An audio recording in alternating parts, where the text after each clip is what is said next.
أعوذ بالله من الشيطان الرجيم بسم الله الرحمن الرحيم وجاءوا على قميصه بدم كذب قال بل سولت لكم أنفسكم أمرا فصبر جميل والله المستعان على ما تصفون وجاءت سيارة فأرسلوا واردهم فأدلى دلوا قال يا بشرى هذا غلام وأصموه بضاعته والله عليم بما يعملون وشروه بثمن بخس دراهم معدودة وكانوا فيه من الزاهدين وقال الذي اشتراه من مصر لامرأته أكرمي مثواه عسى أن ينفعنا أو نتخذه ولدا وكذلك مكنا ليوسف في الأرض ولنعلمه من تأويل الأحاديث والله غالب على أمره ولكن أكثر الناس لا يعلمون صدق الله المولانا العظيم.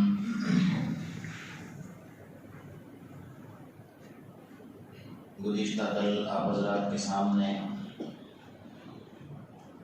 سورہ یوسف کی 20ویں نمبر کی آیت پر گفتگو چل رہی تھی اور یہ بتایا گیا تھا کہ دنیا کے حسن و جمال کی قیمت اللہ کی نظر میں کیا ہے. یہاں سے آگے حضرت یوسف علیہ السلام کے ساتھ معاملہ کیا بنا اللہ تبارک و تعالیٰ اس کا تذکرہ فرما رہے ہیں. وقال الذي اشتراه من مصر لامرأته أكرمي مثواه عسى أن ينفعنا أو نتخذه ولدا. حضرت یوسف علیہ السلام کو مصر کے وزیر نے خریدا. بازار مصر میں حضرت یوسف علیہ السلام کا سودا ہوا.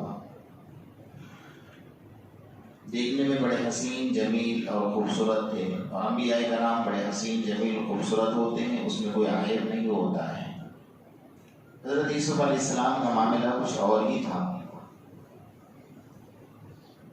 تو عزیز مصر نے اپنے بیوی سے کہا لامرأته أكرمي مثواه عسى أن ينفعنا أو نتخذه ولدا، کہ اس بچے کا احترام بھی کرنا، اس کو سنبھالنا. عنقریب یہ بچہ ہمیں نفع دے گا یا ہم اس کو اپنی اولاد بنائیں گے، اپنا بیٹا بنائیں گے. وَكَذَلِكَ مَكَّنَّا لِيُوسُفَ فِي الْأَرْضِ، اللہ تبارک و تعالیٰ نے اسی طرح ٹھکانہ دیا حضرت یوسف علیہ السلام کو مصر میں. فی الارض سے مطلب مصر ہے. وَلِنُعَلِّمَهُ مِن تَأْوِيلِ الْأَحَادِيثِ، اور اللہ تعالیٰ نے حضرت یوسف علیہ السلام کو خوابوں کی تعبیر کا علم دیا. واللہ غالب علی امرہ ولکن اکثر الناس لا یعلمون.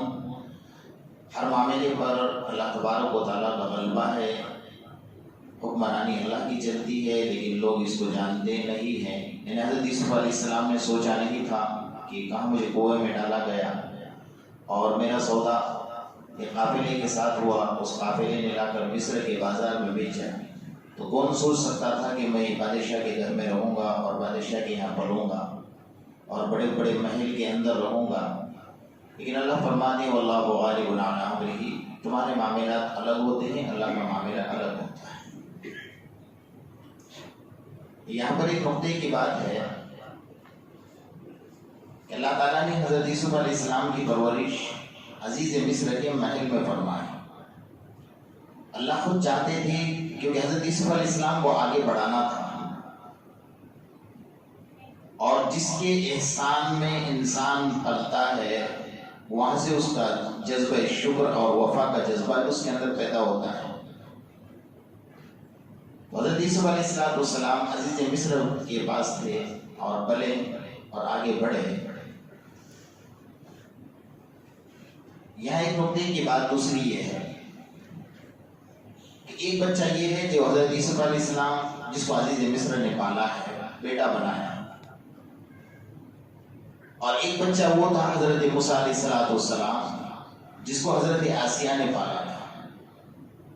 وہاں بھی حضرت آسیہ کی زبان سے جملہ نکلا تھا کہ لا تقتلوه عسى ان ينفعنا او نتخذه ولدا۔ فرعون سے برجستہ حضرت آسیہ نے کہا تھا کہ خبردار اس بچے کو قتل نہ کرنا، ہم اس کو بیٹا بنا لیں گے۔ یہاں بھی وہی معاملہ ہے، عزیز مصر یہ کہہ رہے ہیں کہ اکرمی مثواه عسى ان ينفعنا او نتخذه ولدا، یہ ہمیں نفع دے گا اور ہم اس کو اپنا بیٹا بنا لیں گے۔ لیکن دونوں میں فرق کیا ہوا؟ فرق صرف نظر کا ہے۔ آپ اس پر بہت باریک نقطہ ہے، اس پر غور کیجیے تاکہ ہمارے نظروں کا علاج بھی ہو جائے۔ فرق صرف نظر کا ہے۔ وہاں پر حضرت آسیہ نے کہا تھا کہ ہم اس کو بیٹا بنا لیں گے، اور یہاں پر عزیز مصر نے کہا ہے کہ ہم حضرت یوسف علیہ السلام کو بیٹا بنا لیں گے۔ وہاں پر حضرت آسیہ کی نظر جو تھی حضرت موسیٰ علیہ السلام پر، وہ بیٹے کی نظر تھی، اور یہاں پر عزیز مصر کی نظر بیٹے کی تھی، لیکن زلیخا کی نظر بیٹے کی نہیں تھی، اس لیے فتنے میں مبتلا ہو گئی۔ اور حضرت آسیہ نے بیٹے کی نظر سے حضرت موسیٰ علیہ السلام کو دیکھا تو اللہ نے ایمان کی دولت سے نواز دیا، اور ایمان پہ ایسا ایمان دیا کہ گھر میں شوہر ہے، ظالم ہے، انا ربکم الاعلیٰ کا دعویٰ کرنے والا ہے، تمام بادشاہوں کا بادشاہ، خداؤں کا اعلان کرنے والا ہے، اور اتنا بڑا ظالم ہے کہ ایک اپنی حکومت بچانے کے لیے 1,00,000 بچوں کا قتل کرتا ہے، اور اس کے سامنے کسی کے ٹھہرنے کی مجال اور اجازت نہیں ہے، تو بیوی گھر کے اندر اس کو خدا نہ مانے۔ ایسا ایمان اللہ نے دیا، لیکن اس کی نظر تھی کہ حضرت موسیٰ پر جو نظر پڑی وہ بیٹے کی نظر پڑی، اور یہاں پر زلیخا نے بیٹے کی نظر سے نہیں دیکھا، اس لیے فتنے کے اندر مبتلا ہو گئی۔ عزیز مصر کی بیوی جو زلیخا تھی، اس نے بیٹے کی نظر سے نہیں دیکھا، اس کے خوبصورتی پر چلی گئی، اس لیے نظر کا فرق تھا۔ تو ہمارے نظر میں بھی فرق ہوتا ہے کہ ہم اپنے گھر میں ہوتے ہیں، ہمارے گھر میں بیٹی ہوتی ہے، ہمارے گھر میں بہن ہوتی ہے، ہمارے گھر میں ماں ہوتی ہے، کبھی ہماری نظر غلط جانا تو دور ہے، سوچ بھی نہیں سکتی، اور وہی نظر جب باہر نکلتے ہیں چوراہے پر تو ہماری نظروں میں گندگی آتی ہے، پاکیزگی ختم ہو جاتی ہے، اس لیے گناہوں کے جذبات ابھرتے ہیں، اور گناہوں کے جذبات ابھر کر انسان فتنے کے اندر مبتلا ہوتا ہے۔ تو نظر کا فرق ہوتا ہے۔ حضرت قاسم نانوتوی رحمۃ اللہ علیہ کو ایک غیر مسلم ملا، اس نے ایک عجیب و غریب بات کی، کہا کہ آپ لوگ جانوروں کا گوشت کھاتے ہو؟ کہا ہاں۔ تو اس نے ایک جملہ کہا تھا کہ ماس یعنی ماس کہتے ہیں گوشت کو، ماس سب ایک ہے، چاہے سور چاہے گائے، یعنی سور کا گوشت بھی گوشت ہے اور گائے کا گوشت بھی گوشت ہے، اس کے کہنے کا مطلب یہ تھا۔ تو آپ یعنی وہ کھلے عام کہنا یہ چاہتا تھا کہ آپ گائے کا گوشت کیوں کھاتے ہو اور سور کا گوشت کیوں نہیں کھاتے؟ ماس سب ایک ہے، چاہے سور چاہے گائے۔ حضرت نانوتوی رحمۃ اللہ علیہ حاضر جواب تھے، سامنے سے اس کو جواب ملا، آپ نے فرمایا کہ نار سب ایک ہے، چاہے جورو چاہے مائیں۔ فرمایا عورت سب ایک ہے، چاہے تیری عورت ہو چاہے تیری ماں ہو۔ تو تیری نظر ماں کے اوپر اور عورت کے اوپر ایک طرح کی پڑتی ہے، اس کی عقل ٹھکانے آ گئی۔ نظر کا فرق ہوتا ہے انسان کی، ہم نظر کو دیکھیں کہ ہماری نظر میں جو گندگیاں ہیں، اس لیے اللہ تبارک و تعالیٰ نے جو قرآن میں کل میں نے آپ کو جو بتایا کہ جیسا عورتوں کے لیے چہرے کا پردہ ہے، اس کے سر کے بال سے لے کر پیر کے ناخن تک پردہ ہے، اس طرح مردوں کے لیے بھی پردہ ہے۔ قُلْ لِلْمُؤْمِنِينَ يَغُضُّوا مِنْ أَبْصَارِهِمْ وَيَحْفَظُوا فُرُوجَهُمْ ذَلِكَ أَزْكَىٰ لَهُمْ۔ تیری پاکیزگی اسی کے اندر ہے کہ تو اپنی نظروں کو نیچی کر کے چلے، اپنی نظروں کو جھکا کر چلے، تو تیرے دل میں عفت آ جائے گی، پاک دامنی آ جائے گی، اور تیری سوچ بدل جائے گی۔ جب نظریں گندی ہو جاتی ہیں تو دل تک وہ باتیں پہنچتی ہیں، پھر انسان کا دل بھی گندا ہوتا ہے، سوچ بھی گندی ہوتی ہے، پھر آگے کے فتنوں میں جا کر انسان مبتلا ہوتا ہے۔ اس لیے اپنی نظروں کی حفاظت کرے۔ سب سے بڑا معاملہ یہ، اللہ کے رسول صلی اللہ علیہ وسلم کی بیویاں ہماری مائیں ہیں، قیامت تک آنے والی امت کی مائیں ہیں، لیکن اللہ تبارک و تعالیٰ نے کیا فرمایا؟ صاف طور پر فرمایا یا ایھا النبی قل لازواجک وبناتک ونساء المؤمنین یدنین علیہن من جلابیبہن۔ حضرت عمر کا معاملہ تھا کہ حرم شریف سے باہر نکل رہے تھے، اچانک دل میں خیال آیا کہ یا رسول اللہ صلی اللہ علیہ وسلم، عمر کے دل میں یہ خیال آتا ہے کہ آپ کی بیویاں ہماری مائیں ہیں، لیکن وہ اپنے اوپر پردہ کر کے نکلے۔ اللہ کے رسول نے فرمایا کہ عمر، نبی اللہ کے حکم کا محتاج ہوتا ہے، اللہ کے حکم کے بغیر کوئی اپنی طرف سے بات نہیں کر سکتا ہے، اس لیے جب تک اللہ کا کوئی حکم اس معاملے میں نہیں آئے گا میں کچھ نہیں کر سکتا ہوں۔ فوراً جبرائیل آ گئے، یا ایھا النبی قل لازواجک وبناتک ونساء المؤمنین، فرمایا اے میرے نبی، اے میرے حبیب، کہہ دو اپنی عورتوں سے، کہہ دو اپنے بیٹیوں سے، کہہ دو عائشہ سے، کہہ دو حضرت خدیجہ سے اور تمام عورتوں سے، اور کہہ دو حضرت فاطمہ سے، حضرت ام کلثوم سے، حضرت زینب سے، کہہ دو۔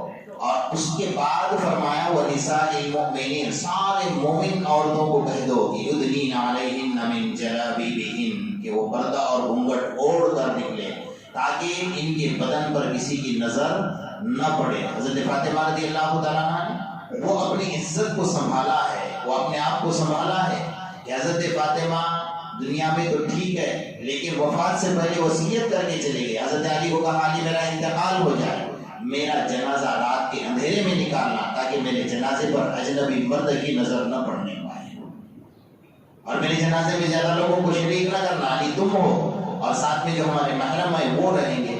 حضرت فاطمہ کو راتوں رات تدفین کر دے گا، اسی لیے اللہ نے یہ معاملہ فرمایا۔ ہمارے آقا محمد رسول اللہ صلی اللہ علیہ وسلم فرماتے ہیں قیامت کے میدان میں جنتی جنت میں جائیں گے، جہنم میں جہنم میں جائیں گے، اللہ تبارک و تعالیٰ اعلان فرمائیں گے، اللہ کیا فرمائے؟ یا معاشر الانبیاء و یا معاشر الاولیاء و یا معاشر الاقطاب و یا معاشر الاولیاء غضوا ابصارکم، اے انبیاء کی جماعت، اے اولیاء اللہ کی جماعت، اے قطب اور ابدال کی جماعت، اپنی نظروں کو نیچی کر لو۔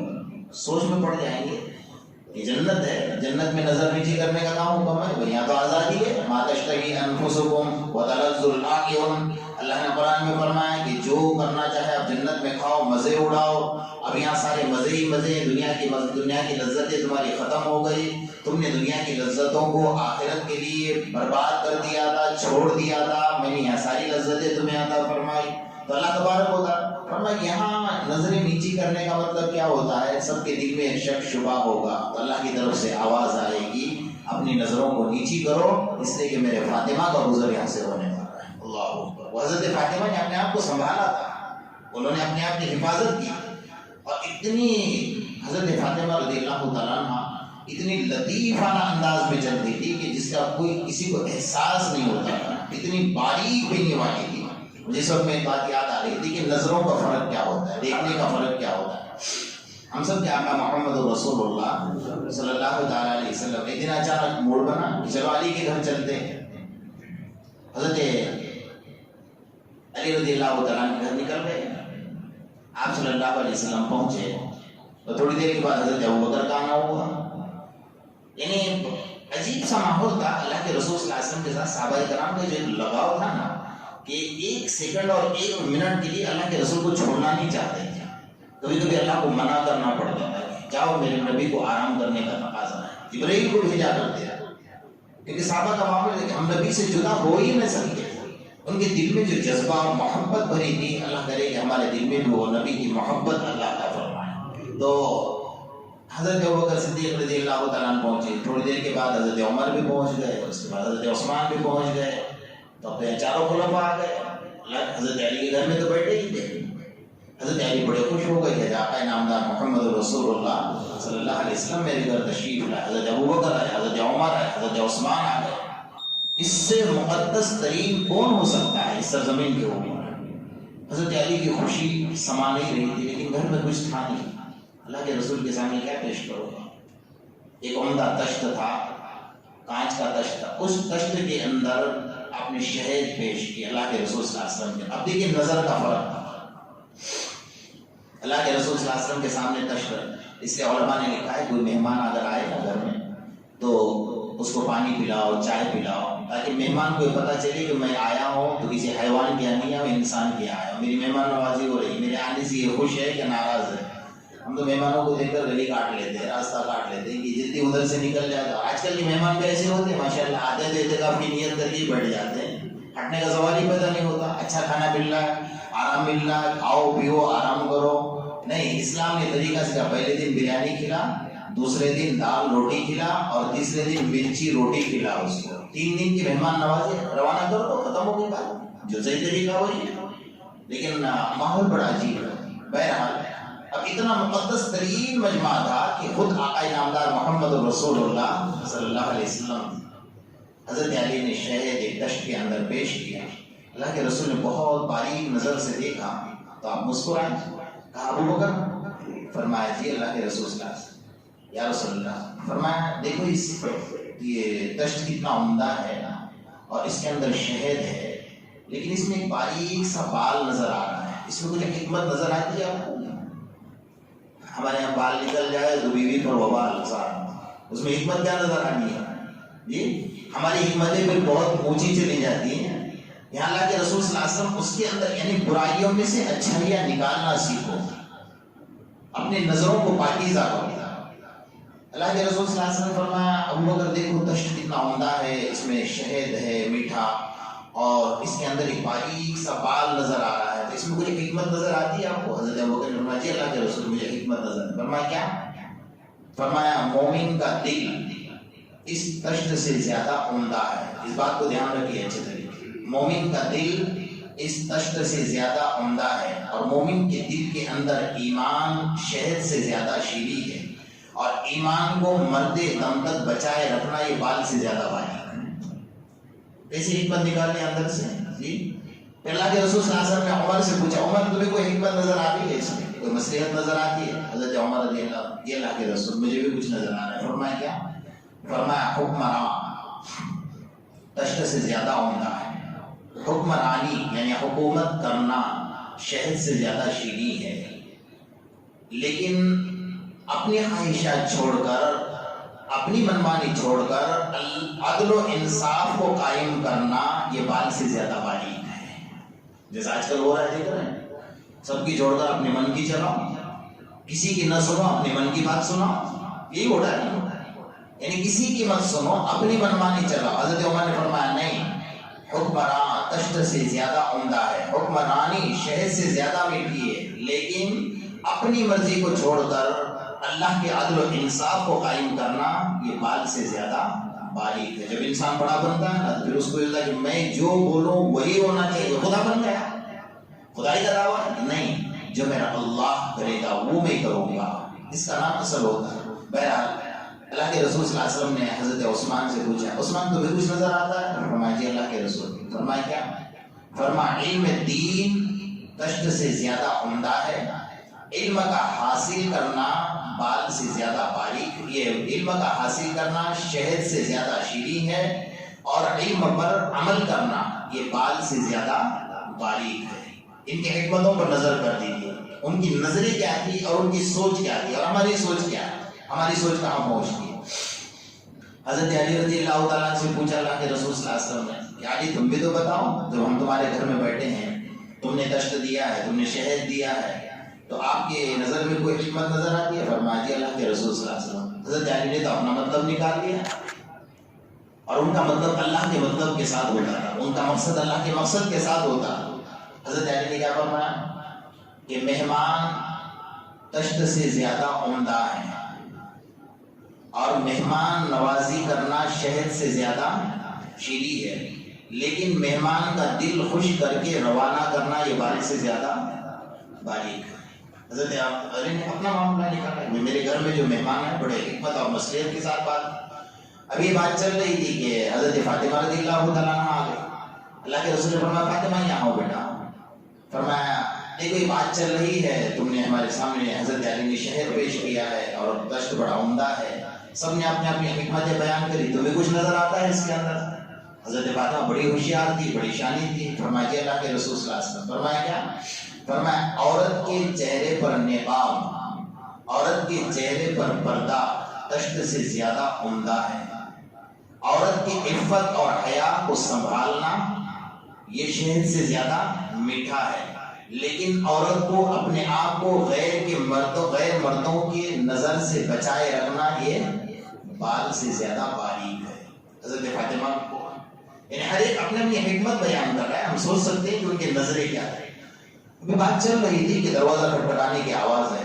کامندہ الباب کون ہے؟ کون دروازہ کھٹکھٹا رہا ہے؟ جبرائیل آ گئے. اللہ اکبر کبیر. ان کے باتوں میں اللہ بھی شامل ہوا کرتا تھا. ان کے باتوں میں ان کے مشوروں میں اللہ بھی شامل ہوتا تھا. جبرائیل آ کر سلام کر کے بیٹھ گئے. کہا تم سب کی حکمتوں کو اللہ نے سن لیا.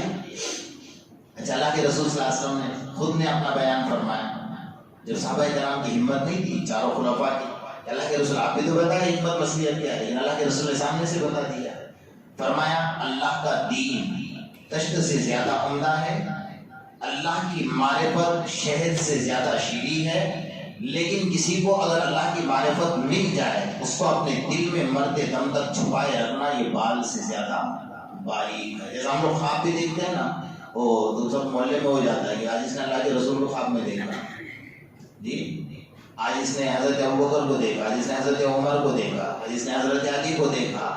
تو اللہ کے رسول فرماتے ہیں اگر کسی کو اللہ کی معرفت نصیب ہو جائے تو اس کو مرتے دم تک دل میں چھپائے رکھنا یہ بات سے زیادہ باریک ہے. اللہ کرے کہ اللہ کی معرفت ہم سب کو نصیب ہو جائے. دروازہ کھٹکھٹانے کی آواز آئی. جبرائیل آ گئے. کہا اللہ نے آپ کو سب کو سلام عرض کیا ہے اور یہ کہا ہے کہ تمہاری سب کی حکمتوں کو اللہ نے سن لیا ہے. اللہ نے بھی اپنی حکمت بیان فرمائی. اللہ اکبر. کیا مہمان تھے، کیا گھرانہ تھا، کیا خاندان تھا اور کیا مقدس ترین جماعت تھی کہ اللہ خود اس میں شامل ہوتا تھا. تو فرمایا کہ اللہ نے بھی حکمت بیان فرمائی. کیا بیان فرمایا؟ فرمایا جنت جو ہے نا وہ تشت سے زیادہ عمدہ ہے. جیسے ہم لوگ حوروں کے خواب دیکھتے ہیں نا، اتنے نماز پڑھو اتنے حوریں مل جائیں گے، حوروں کے پیچھے لگے رہو سارے اور کچھ نہیں. اللہ کو حاصل کرنے کی کوشش کرو. اللہ ملے گا تو سب کچھ ملے گا. ہمارے ہر کام میں ہر عمل میں کیا ہونا چاہیے؟ اللہ کی رضامندی. اللہ راضی ہوگا تو پھر سب کچھ ملنا ہے ہم کو. تو فرمایا کہ اللہ نے حکمت بیان فرمائی. فرمایا جنت جو ہے وہ تشت سے زیادہ عمدہ ہے اور جنت کی نعمتیں شہد سے زیادہ شیریں اور میٹھی ہیں، لیکن جنت میں داخل ہونے کا راستہ کیا ہے؟ بال سے زیادہ باریک ہے. یہ اللہ نے حکمت بیان فرمائی. ہمیں اتنا پڑھو تو سیدھا جنت میں چلے جاؤ. اتنی آسان جنت ہوتی نا تو صحابہ کرام اپنی گردنیں نہیں کٹواتے اور پوری زندگی اپنی یوں نہیں لگاتے اللہ کے راستے میں، یوں نہیں نکل جاتے. ہم کو تو بس چھلانگ لگانی ہے اور جنت میں کود جانا ہے. 2 رکعت نماز پڑھ کر سیدھا جنت میں چھلانگ لگانی ہے. اتنی آسان جنت نہیں ہے میرے دوستو. اللہ نے خود فرمایا، حضرت جبرائیل پیغام لے کر آ گئے. جنت تشت سے زیادہ عمدہ ہے، جنت کی نعمتیں شہد سے زیادہ میٹھی ہیں، لیکن جنت میں داخل ہونے کا راستہ کیا ہے؟ بال سے زیادہ باریک ہے. اس راستے کو اختیار کرو. تو بہرحال میں نے یہ بات اس لیے سنائی کہ ہماری جو نظر ہے یہ نظر سے انسان ساری باتیں دماغ میں اتارتا ہے، وہاں سے دل میں اترتی ہیں. انسان کی نظر پاکیزہ ہوگی تو برائیوں میں سے اچھائیاں نکالنا سیکھے گی تو اس کا دماغ بھی صاف رہے گا، اس کا دل بھی پاک رہے گا اور اس کے اعمال بھی صاف اور پاک رہیں گے. اور نظر خراب ہو گئی، دماغ بھی خراب، دل بھی خراب، اعمال بھی خراب. کتنے سے کتنے اچھے اعمال کرو، جب انسان کا دماغ اور دل خراب ہوتا ہے تو اچھی جگہ پر بیٹھ کر بری سوچ آتی ہے، اور جب اچھا ہوتا ہے تو بری جگہ پر بیٹھ کر بھی اچھی سوچ آتی ہے. ٹوائلٹ میں بیٹھو گے وہاں بھی تمہاری سوچ اچھی ہوگی کہ میں مسجد میں کب جاؤں گا، اللہ کا قرآن کب پڑھوں گا، نماز کب پڑھوں گا، اچھی باتیں کب کروں گا. کیونکہ دل اور دماغ صحیح ہے. دل اور دماغ غلط ہو گیا، نظر غلط ہو گئی تو مسجد میں بیٹھے بیٹھے بھی آپ کے دماغ میں غلط سوچ آئے گی. غلط حرکتوں کی دل کے اندر حرکتیں اور وہ سوچ انسان دل میں لائے گا. اس لیے ہم اپنی نظر، یہ کیمرہ جو ہے نا، جیسا کیمرہ کیچپ کرتا ہے اور اس کے بعد آپ کو نکال کر دیتا ہے، ایسا آنکھیں کیچپ کرے گی، دماغ میں اتارے گی اور وہی سب دل پر چلتا رہے گا. اس لیے اپنی نظروں کو پاک اور صاف کرو. اللہ سے مانگتے رہو کہ اللہ ایسی نظر عطا فرما کہ یہ نظر اگر دنیا میں گندی ہو گئی تو کل قیامت کے میدان میں نہ تیرا دیدار ہوگا، نہ تیرے حبیب کا دیدار ہوگا، نہ جنت دیکھ پاؤں گا. اس لیے ہم اپنی نظروں کو اچھی رکھیں، پاکیزہ بنائیں.